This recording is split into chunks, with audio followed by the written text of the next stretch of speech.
함께 나눌 하나님의 말씀은 누가복음 12장 13절부터 21절까지 보겠습니다. 누가복음 12장 13절 말씀부터 21절 말씀까지를 교독하는 방법으로 같이 읽겠습니다. 신약성경 115면입니다. 제가 먼저 13절 읽겠습니다. 무리 중에 한 사람이 이르되 선생님, 내 형을 명하여 유산을 나와 나누게 하소서 하니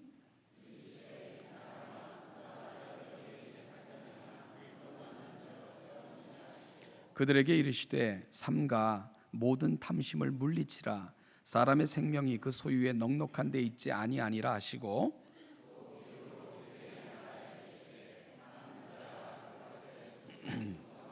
심중에 생각하여 이르되 내가 곡식 쌓아 둘 곳이 없으니 어찌할까 하고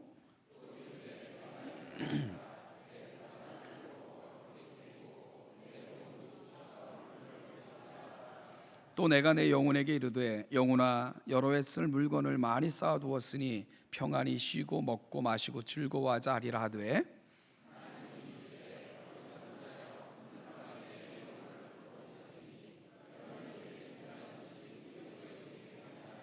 같이 읽죠. 자기를 위하여 재물을 쌓아두고 하나님께 대하여 부요하지 못한 자가 이와 같으니라. 아멘. 가난하다는 말이 뭘까요? 가난하다 그러면 아주 쉽게 떠오르는 생각이 가진 돈이 적다, 이렇게 일반화하기가 쉬운데 그렇다면 부자란 뭘까? 그러면 또 쉽게 가진 돈이 많다, 이렇게 정의가 될 수 있을까요? 그게 부자와 가난한 자들에 대한 정의로 합당할까요? 물론 돈이라는 것이 이렇게 주어지면 여러 면에서 편리하고 또 여러 가지 면에서 유익한 점이 있으면 부정할 수 없지만, 그러나 돈을 얼마큼 소유하고 그렇지 못함이 가난하다는 것과 부자라는 것을 가름할 수 있는가 하는 것에 대해서는 여전한 의구심이 있습니다. 과거 이 나라에 개발붐이 한참일 때 생겨났던 특별한 계층들이 있었습니다. 사회는 그들을 가리켜 졸부라 하는 말로 명명하기도 했죠.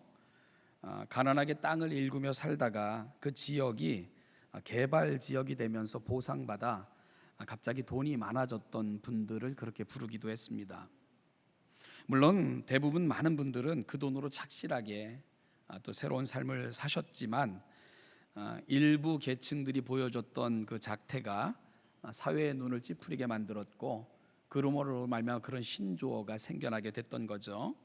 한마디로 풍요로워져서 더 좋은 집을 사고 더 좋은 차를 굴리고 더 좋은 음식, 가보지 못한 좋은 곳을 다닐 수 있는 여유가 생겼지만 그것이 그들의 삶을 아름답게는 만들어 놓지 못했기 때문에 돈만 있는 사람들이라는 의미에서 졸부라는 말을 붙였던 것이지요.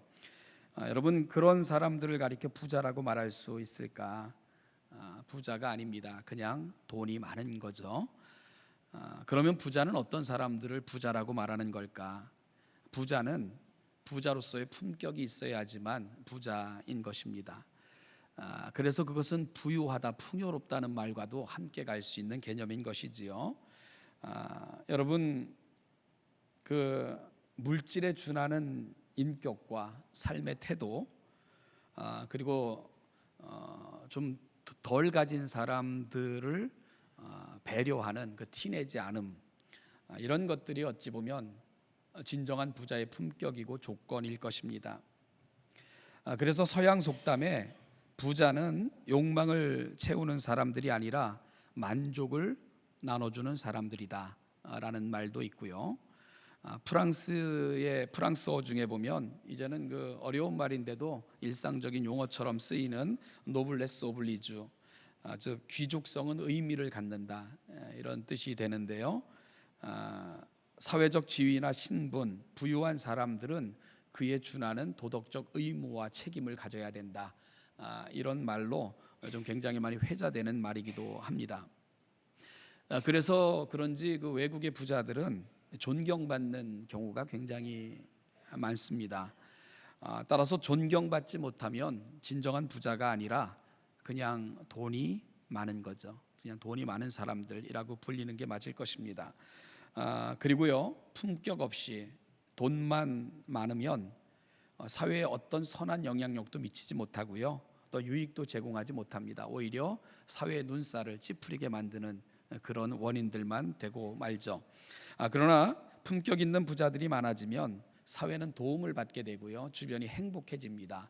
그것이 바로 부자의 품격입니다. 그래서 부자는 존경의 대상이 될 수 있는 거죠. 중요한 것은 품격입니다. 다른 말로는 인격이라고도 할 수 있고요, 또 다른 말로는 수준이라고도 부를 수 있을 것입니다. 오늘 본문은 어찌 보면 이 이야기를 주님께서 하고 계신 것입니다. 이 부분을 우리가 함께 살펴보길 원하는데요, 어느 기사에서 세계 최고로 평가받는 두 사람에 대한 그 평가를 이렇게 나름대로 분석하여 실은 글이 있어서 잠깐 소개를 좀 해보면, 물론 한 분은 살아계시고 또 한 분은 돌아가셨기 때문에 이런 얘기를 하는 것이 조심스럽기는 하지만 그저 글을 인용하는 차원에서 여러분들이 이해해 주시길 바랍니다. 바로 빌 게이츠와 스티브 잡스를 비교하여 어느 사회 평론가가 실은 글인데요, 빌 게이츠와 스티브 잡스에게는 여러 가지 공통점이 있는데 두 사람 모두 1955년 동갑내기라는 거고요. 두 사람 모두 대학을 중퇴한 후에 빌 게이츠는 마이크로소프트사를, 스티브 잡스는 애플 컴퓨터를 설립해서 인류 역사에 각각 한 획을 긋는 그런 유명한 사람들이 됐을 뿐만 아니라 또한 두 사람 모두 세계 최고의 부자의 반열에도 올랐던 그런 사람들입니다. 그러나 두 사람에게는 중요한 차이점이 있는데요, 빌 게이츠는 2000년 은퇴한 후에 그가 번 돈을 세상에 환원하는 엄청난 기부 운동을 벌이고 있다는 것입니다.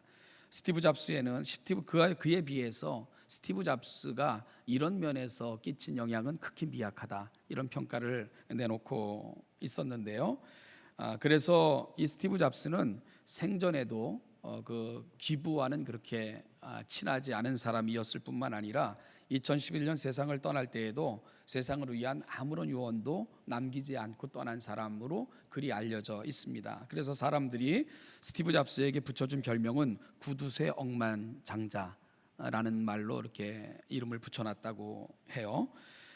이 빌 게이츠와 스티브 잡스는 대학에서 했던 유명한 연설들이 있는데요, 빌 게이츠는 모교인 하버드 대학 졸업식에서 2007년도에 연설을 했는데, 연설의 골자는 인류를 위한 헌신과 고난당하는 이웃을 위한 나눔의 삶을 살 것을 강력하게 외쳤죠. 반면에 2005년 스탠포드 대학 졸업식장에서 했던 스티브 잡스의 연설은 또 매우 유명합니다. 그는 불우했던 자신의 과거를 이야기하면서 자신의 성취 쪽에 이렇게 그 초점을 맞추어서 연설을 했고요. 그리고 너희들의 잠재력을 최대한 발휘해서 성공을 향해 달려갈 것을 주문했던 그런 연설을 했죠. 이 두 연설 중에 누구의 연설이 더 유명한가는 스티브 잡스의 연설이 더 유명합니다. 저도 여러 번 이렇게 영어로 들어보기도 했던 연설이기도 했는데, 사람들은 빌 게이츠보다는 아마 스티브 잡스 연설에 더 열광했습니다. 왜냐하면 빌 게이츠보다는 스티브 잡스가 더 어려운 환경 속에서 역경을 딛고 성공했던 인물이기도 했기에 더 그럴 수 있었을 것입니다. 그런데 이 두 연설을 사회 평론가들은 이렇게 평가합니다. 빌 게이츠가 인생의 방향을 제시했다면 스티브 잡스는 인생의 속도를 촉구했다. 그러면서 인생의 방향과 속도, 어떤 것이 더 중요한가는 이 사회가 평가해야 될 부분이다, 이런 평론을 내놓기도 했습니다. 여러분은 어떻게 생각합니까? 빌 게이츠와 스티브 잡스 중에 물론 뭐 표면적으로도 빌 게이츠가 훨씬 더 부자지만 진짜 부자는 누구일까?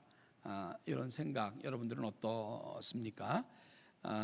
여러분, 빌 게이츠가 돈이 많아서 그리 많은 기부와 뜻깊은 활동을 펼칠 수 있다고 생각을 합니까? 세상에 부자는 많습니다. 그러나 그 부자됨의 의미를 세상에 드러내며 살아가는 사람들은 극히 드물죠. 여러분 그래서 우리가 빌 게이츠처럼 나는 돈이 없기 때문에 나는 남을 돕거나 섬기는 삶을 살 수 없어 라고 이야기하는 것도 사실은 어폐가 있는 말입니다. 나눔과 섬김이라는 것은 내가 얼마나 돈을 가졌느냐의 문제가 아니라 어찌 보면 품격의 문제이기 때문입니다. 탐욕의 차이라는 거죠. 많이 버는 만큼 나눠줄 것이 생기는 것이 아니라 탐욕을 멀리하는 만큼 나눠줄 것이 생긴다. 이런 말들을 주목해서 들을 필요가 여기에 있는 겁니다.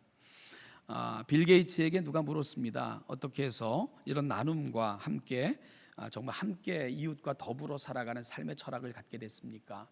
이렇게 물었을 때에 빌 게이츠가 이런 대답을 했습니다. 멜린다, 그 부인이 멜린다인데 결혼하던 날 어머니가 그에게 다음과 같이 부탁을 하면서 신신당부를 했다고 합니다. 그것은 많은 것을 받은 사람들에게는 보다 많은 것을 베풀 의무가 요청된단다. 놓치지 말고 잊지 말거라. 이렇게 얘기를 했다고 해요. 이런 말을 해줄 수 있는 어머니, 그리고 그것을 가슴에 담은 아들, 그들에서 품격이 생겨나는 거죠. 어떤 가치관을 갖고 가슴에 새기고 그것을 품격으로 만들어 가느냐가 그 인생을 어떤 인생으로 살아가게 하느냐 하는 중요한 것을 결정한다는 것을 알게 되는 부분입니다. 여러분, 빌 게이츠가 어머니의 말씀에 귀를 기울였고요. 그걸 가슴에 담았고 그 가치를 놓지 않고 살고자 할 때 부자지만 그런 존경받는 사람이 될 수 있는 것과 같은 이치일 것입니다. 여러분, 그렇다면 오늘 우리가 귀를 기울이고 가슴에 담아야 할 그 거룩한 우리 삶을 향한 정언은 무엇일까? 우리에게는 말씀이 있지 않습니까? 하나님의 말씀이 있지 않습니까? 우리가 하나님의 말씀에 귀를 기울이고 그 말씀을 가슴에 담으면 그것이 오늘 우리가 살아가는 삶의 모양을 결정해 줄 것입니다. 우리 앞에 당한 그 삶의 정황들, 상황들을 어떻게 대체하고 어떤 가치를 만들어 갈 것인가에 대해서 성경은 충분히 답을 줄 것입니다. 오늘 우리는 물질에 대해서 그리고 이 세상을 바라보는 가치, 삶의 태도를 어떻게 만들어 가야 될 것인가, 오늘 본문을 함께 나누면서 이 부분을 살펴보도록 하겠습니다. 오늘 본문은 자기 형에게 명하여 유산을 나와 함께 나누게 형에게 말 좀 해달라는 한 사람의 부탁으로 오늘 본문이 시작이 됩니다. 물론 그 형제는 많은 군중 중에 한 사람이었고요. 예수님의 말씀을 들으면서 저분이라면, 그리고 저분이 말한다면 우리 형이 말을 들을지도 몰라 하는 생각을 갖고 이런 요청을 하고 있다는 생각을 합니다. 그런데 주님께서는 그를 향해서 자신이 너희들의 재판관이나 물건 나누는 자로 세움을 받았지 않았다 하는 것을 말씀하시고는 이런 말씀을 덧붙이셨습니다. 삼가 모든 탐심을 물리치라. 사람의 생명이 그 소유의 넉넉함에 있지 아니하니라. 이렇게 말씀을 하셨습니다. 그러면서 그에게 한 비유를 들려주셨는데요. 그것이 16절 이하에서 기록되어 있는 그 유명한 비유입니다. 한 부자가 그의 소출이 풍성해지자 심중에 계획을 합니다. 이를 어쩌나 내 곡간을 가지고는 이 풍성한 소출을 다 담을 수가 없구나 걱정이 됐습니다. 그래서 고심 끝에 그는 이런 결정을 내렸죠. 내가 이렇게 하리라. 내 곡간을 헐고 더 크게 짓고 내 모든 곡식과 물건을 거기 쌓아두리라. 또 내 영혼에게 이르되 영혼아 여러 해 쓸 물건을 많이 쌓아두었으니 평안히 쉬고 마시고 즐거워하자 하리라. 이런 심중의 계획을 세우게 됩니다. 한마디로요, 이제 죽을 때까지, 이 사람은 이 물질이 영원히 자기를 지탱해 줄 줄 알았던 것 같아요. 그래서 영혼에게까지 내 영혼아 이제 내가 먹고 마시게 충분한 재물이 있으니까 이제 누리자, 이렇게 스스로에게 위로하는 이런 계획을 가슴에 새기게 됩니다. 그런데 문제가 생겼습니다. 하나님께서 이렇게 말씀하신 것입니다. 20절입니다. 어리석은 자여 오늘 밤에 내 영혼을 도로 찾으리니 그러면 내 준비한 것이 누구의 것이 되겠느냐. 그러면서 이 사건 그리고 이 교훈의 결론으로 주님은 이렇게 말씀하셨습니다. 자기를 위하여 재물을 쌓아두고 하나님께 대하여 부유하지 못한 자가 이와 같으니라. 이렇게 말씀하시면서 결론을 내셨습니다. 이 주님의 비유 속에는 극명한 차이가 나타납니다. 그것은 부자라는 개념에 대한 오해와 그리고 이를 교정하시는 주님의 바른 이해에 대한 설명이십니다. 오늘 본문에서 이 부자는 원래도 돈이 많았기 때문에 부자로 불려졌는데 더 큰 부자가 됐죠. 왜냐하면 그 해에 소출이 너무나도 풍성하게 주어졌기 때문입니다. 너무 풍성해서 주체할 수 없을 만큼 그 소출이 풍성해졌을 때 그 부자는 이제 내가 영원토록 먹고 마실 만한 물질이 생겼다 하면서 흡족해하고 만족해 했습니다. 그런데요, 여러분, 그 부자에 대해서 주님이 내리신 평가는 뭐였습니까? 오늘 21절 말씀을 우리가 이렇게 볼 것 같으면 20절 말씀을 우리가 볼 것 같으면 하나님은 이르시되 어리석은 자여 오늘 밤에 내 영혼을 도로 찾으리니 그러면 내 준비한 것이 누구의 것이 되겠느냐? 너는 영원히 이것이 너의 것인 것 같지만 이것이 영원히 너의 것이 되겠느냐라고 물으시면서 주님은 21절에서 자기를 위하여 재물을 쌓아두고 하나님께 대하여 부유하지 못한 자가 이와 같으니라 이렇게 결론을 내셨습니다. 뭐죠? 주님은 그 사람을 그저 재물이 많은 자라고 평가하고 계신다는 거예요. 재물이 많은 자, 그런데 실상은 매우 가난한 자, 이것이 바로 그 부자라 스스로 자유했던 그에게 내리셨던 주님의 평가라는 겁니다. 그는 그냥 재물을 쌓아둔 인생이지 실제로는 가난한 자라는 것, 그것이 바로 주님의 평가입니다.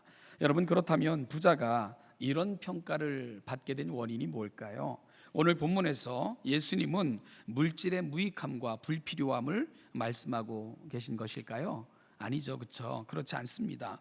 돈도 물질도 또한 살면서 필요한 모든 것들을 주신 분도 하나님이십니다.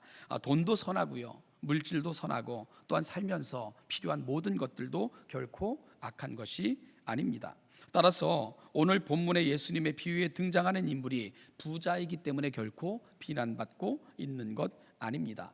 또한 그가 부정한 방법으로 혹은 투기라도 해서 돈을 벌었다는 근거도 없지 않습니까? 남의 것을 사기쳐서 부자가 됐다는 근거를 찾아볼 수 없어요. 그의 밭에 소출이 많아 더 큰 부자가 된 것뿐입니다. 따라서 그가 부자이기에 혹은 더 많은 소출을 얻게 되어 곡간을 누리고 미래를 계획했다고 해서 비난받았다고 생각해서는 결코 안 될 것입니다. 열심히 일해서 돈을 벌어야 되고요, 또한 미래를 위한 계획도 매우 중요한 우리 인생에게 맡겨진 부분이기 때문입니다.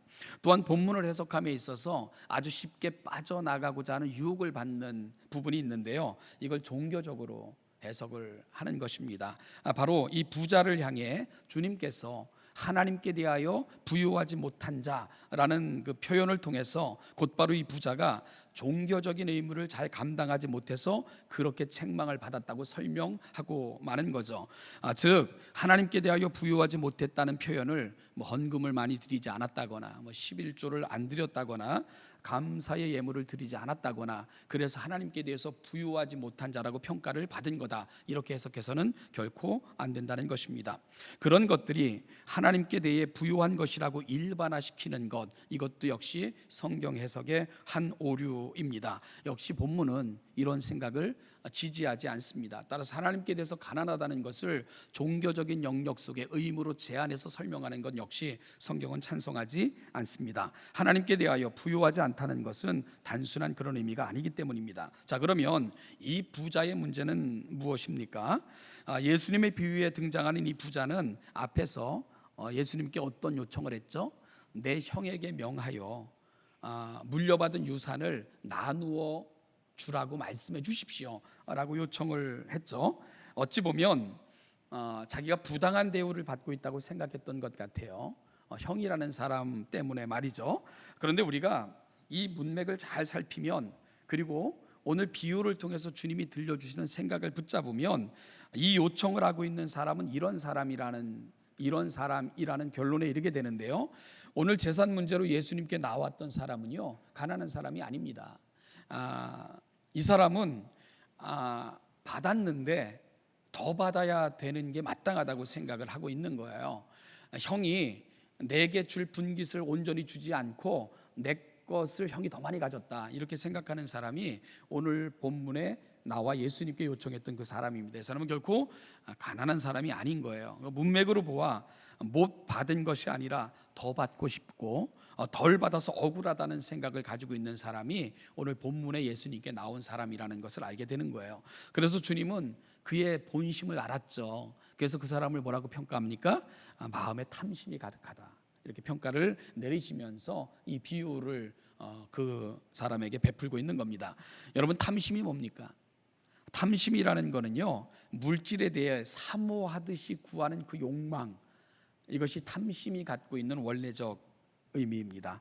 여러분, 사모한다는 것은 그만큼 사랑하는 거죠. 그의 인생에 있어서 모든 의미가 되어 있는 것, 그것이 탐심이 갖고 있는 의미입니다. 그래서 성경은 탐심은 우상 숭배다, 탐심이 우리의 마음에 자리 잡으면 하나님도 거하실 공간이 없어지기 때문에 성경은 그렇게 평가합니다. 결국 오늘 예수님께 나왔던 그의 문제가 뭡니까? 돈이 없어, 너무 가난해서, 가난에 쪼들려서의 문제가 아니라 탐심이 문제가 되어 있는 사람인 것을 알게 되는 겁니다. 여러분, 물질은 우리 삶에 참 필요하고 기묘하고 중요한 것입니다.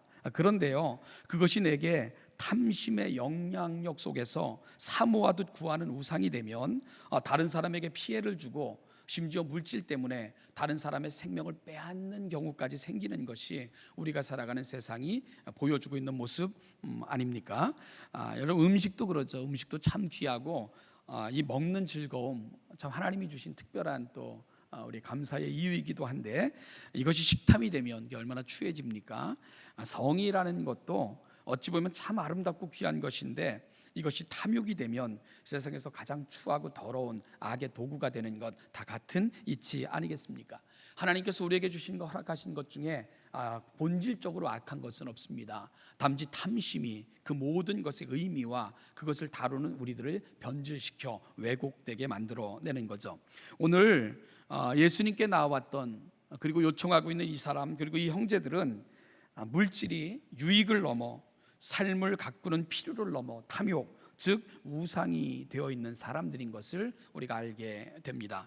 그리고 비유에 등장하는 부자의 모습을 통해 주님께서는 이 형제들의, 특히 오늘 나와 이 요청을 하고 있는 이 사람의 또 다른 모습을 보여주는데, 여러분, 그것은 뭡니까? 그들에게는 이미 하나님도 필요 없는 그런 인생이 되어버린 것입니다. 여러분, 그의 고백 속에 나타나는 것처럼 이 부자를 통해서 예수님께 나왔던 그 사람을 평가해 보면 내 영혼도 내 것이고, 그래서 내가 능히 책임질 수 있고, 내게 주어진 모든 것 가지고 나는 만족한 삶을 살 수 있다고 생각했던 사람이 바로 부자의 비유를 통해 드러난 그 형제들의 본질인 것을 우리가 알게 되는 겁니다. 여러분, 이것이 이 부자로 비유되고 있는 이 형제들의 문제점이라는 것을 우리가 찾아내는 것이 중요한 거죠. 여러분, 그러면 오늘 말씀을 통해 우리가 올바른 인생관, 가치관, 물질관을 갖기 위해 이 주님의 말씀을 통해 꼭 오늘 우리의 마음에 담고 가야 될 생각이 뭘까요? 그 생각이 뭘까요? 첫째는요, 여러분들의 인생에도 끝날이 있다는 것을 결코 놓치지 마시라는 겁니다. 내 인생에 끝날이 있다는 것을 우리의 계산 속에 넣고 살아라. 한시도 잊지 말아라. 이것이 오늘 우리가 담고 가야 될 첫 번째 생각입니다.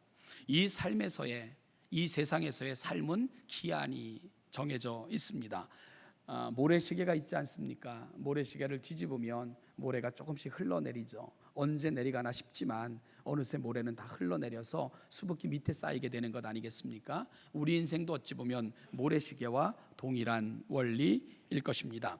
우리에게 허락된 시간이 언제까지인지는 알 수 없지만 분명한 것은 우리의 시간의 모래도 흘러내리고 있다는 것을 놓치면 안 된다는 것입니다. 따라서 오늘이라도 부르시면 갈 수밖에 없는 인생, 여러분, 이 생각이 우리를 겸허하게 만들 것입니다.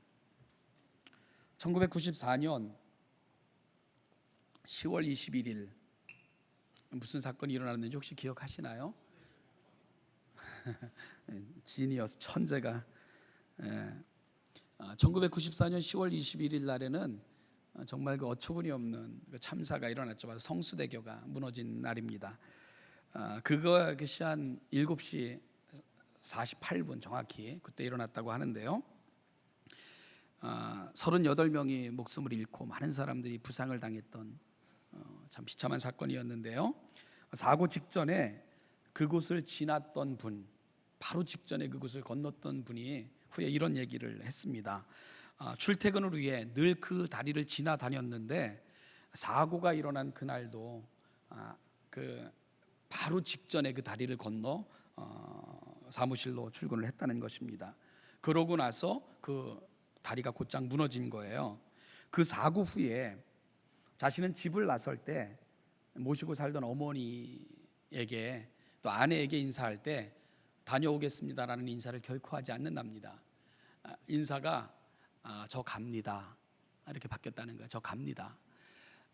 다시 돌아오게 하시는 것은 하나님이 돌아오시게만 하면 하는 거고, 오늘 내가 이 자리에 서 있는 것만이 나의 생명이구나 느끼게 됐다는 거예요. 그래서 다녀오겠습니다라는 것도 어찌 보면 얼마나 내게 있어서 사치인가라는 생각을 하면서 그때부터 이후로는 인사가 저 갑니다, 저 갑니다, 이것이 자기의 인사로 바뀌었다, 이런 얘기를 하는 것을 들어봤습니다.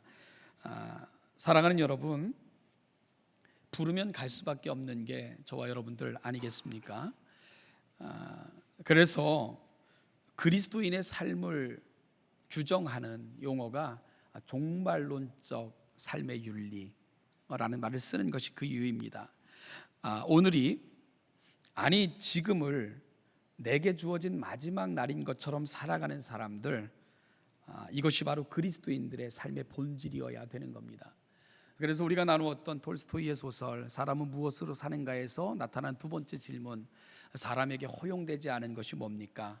내일, 미래는 우리에게 허용되어진 것이 아니라 단지 맡겨진 것뿐이다 하는 답을 그 소설에서도 주고 있는 것이 바로 그런 이유입니다.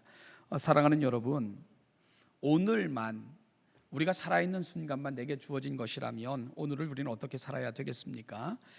우리가 영원히 이 땅에 머물 것처럼 탐심의 노예가 되어서 사는 것이 아니라 언제라도 주님 부르시면 내가 내려놓고 떠날 준비가 됐습니다 하는 고백으로 살아가는 것, 그것이 바로 인생에 있어서 놓치지 말아야 되고요, 우리 인생에서 꼭 계산에 넣어야 되는 우리의 고백이라는 것을 오늘 이 시간 우리도 확인할 수 있는 귀한 아침 되시기를 간절히 소망합니다.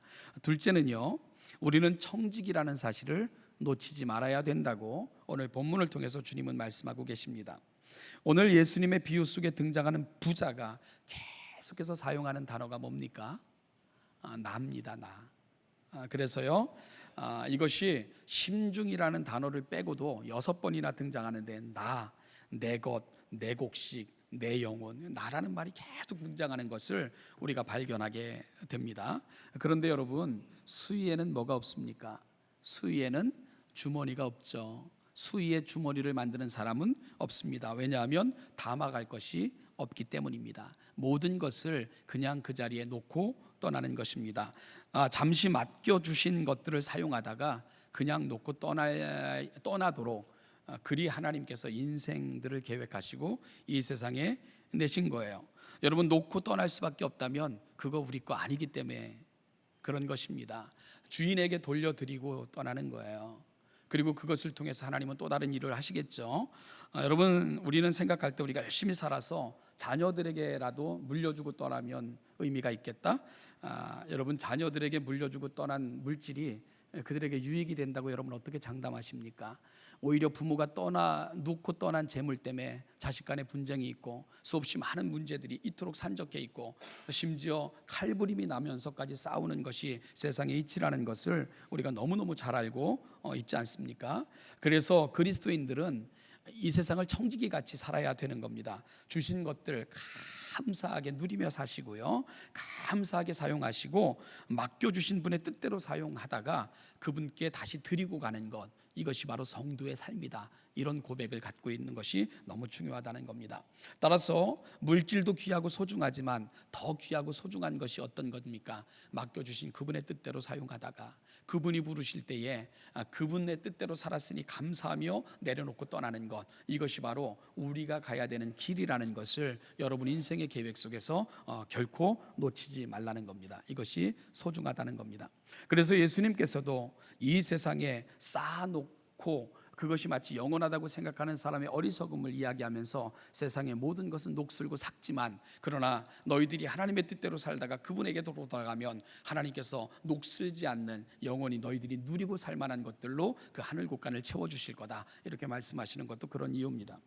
웨슬레는 성도의 물질의 성도들이 물질에 대해서 가져야 될 고백 3대 원칙을 이렇게 제시합니다. 첫째는 열심히 성실하게 일해서 돈을 벌라는 겁니다. 여러분, 성실하게 일해서 돈을 버는 것이 그리스도인들의 경제관의 기본이라는 거예요. 뭐 일확천금을 꿈꾸거나 아니면은 정말 헛되게 주어지는 것들을 꿈꾸지 않는 것, 이것이 신앙이라고 이야기합니다.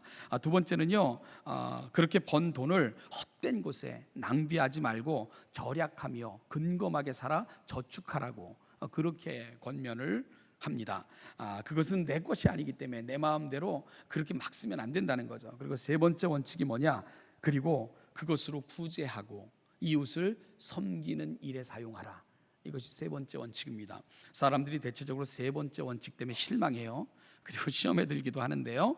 여러분, 열심히 일해서 저축하고 그것을 가지고 하늘 창고를 쌓는 삶, 이것이 바로 성도의 물질관이고 삶의 원칙이다. 웨슬레는 그렇게 말해주고 있는 거죠. 결국 누가 부유한 자입니까? 그것은 돈이 많아 이곳저곳 여기저기 창고를 부수고 크게 짓고 부른 배를 어루만지며 흡족해 하는 인생, 여러분, 그것이 진정한 부자의 가치는 아닙니다. 그런 사람들을 부자라고 말하진 않습니다.